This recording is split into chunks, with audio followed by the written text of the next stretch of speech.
Bonjour, je vais vous parler de la restauration.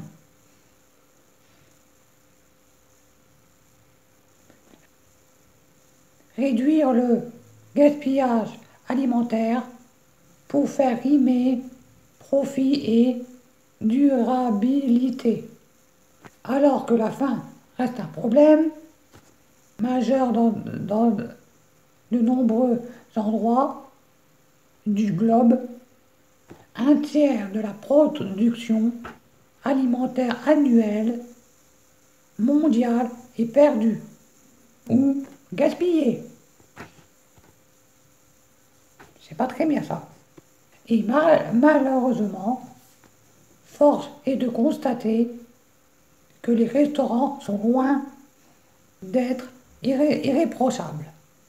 Alors que réduire le gaspillage alimentaire peut s'avérer très rentable. Aux États-Unis, les restaurants jettent entre 10 et 15 milliards de kilos de nourriture chaque année. Le gaspillage alimentaire atteindra les 2,1 milliards de tonnes par an dans le monde d'ici 2030. Faut faire quelque chose pour réduire tout ça.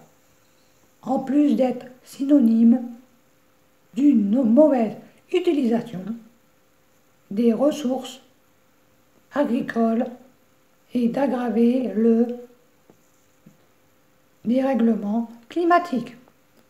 Aux États-Unis, le gaspillage alimentaire contribue à lui seul 14% des émissions de gaz à effet de serre. Le gaspillage alimentaire est également une source d'une perte de revenus conséquence pour les restaurations. Outre l'optimisation de vos coûts et de vos prix, la réduction du gaspillage alimentaire est l'un des moyens le plus accessible pour faire des économies à votre restaurant. On révèle que chaque dollar investi par un restaurant en vue de réduire le gaspillage alimentaire qu'il génère lui permet d'économiser en moyenne 7 dollars.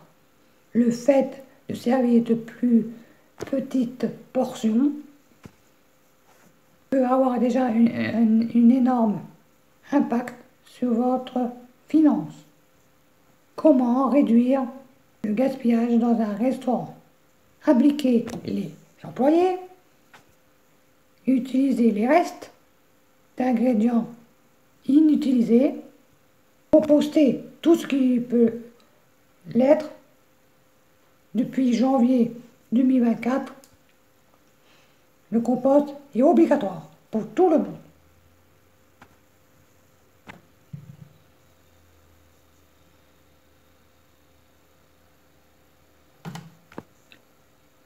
Proposer des doggy bags, faire don des aliments inutilisés, vendre ses surplus ou invendus en ligne, faire un choix de fournisseurs, investir dans des appareils respectueux de l'environnement, éviter les surplus de production alimentaire avec la réservation, moderniser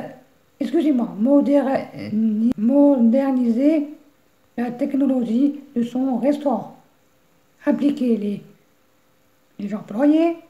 Les employés en salle sont en première ligne pour constater le gaspillage. Ils le font régulièrement. Avantage de l'implication de vos employés. Obtenir de nouvelles idées, renforcer l'esprit de l'équipe, les faire se sentir impliqués et écoutés. Avantage de l'utilisation des restes d'ingrédients inutilisés. Meilleure rentabilité des ingrédients. Création de nouveaux éléments sur le menu. Composter tout ce qui peut être. Certains déchets et restes alimentaires ne peuvent pas être récupérés ou transformés. Dans ce cas, compostez-les. Avantage du compost et du recyclage. Réduction de l'empreinte carbone, excusez-moi. Diminution des frais de ramassage des poubelles. Proposer des doggy bags. En France, depuis le 1er janvier, le 1er juillet 2021, tous les restaurants doivent à leurs clients qui leur demandent des contenants réutilisables ou recyclables, appelés traditionnellement doggy bag, permettent d'emporter chez soi les restes d'aliments non consommés sur place. Préparez-vous dès maintenant en proposant des contenants si c'est possible compostables pour satisfaire la demande de vos clients. Le restaurateur doit vous fournir ça. Avantage des doggy bags. Réduction du gaspillage alimentaire. Outil de fidélisation de votre clientèle. Voici comment réduire le gaspillage au restaurant. Je vous souhaite une bonne journée.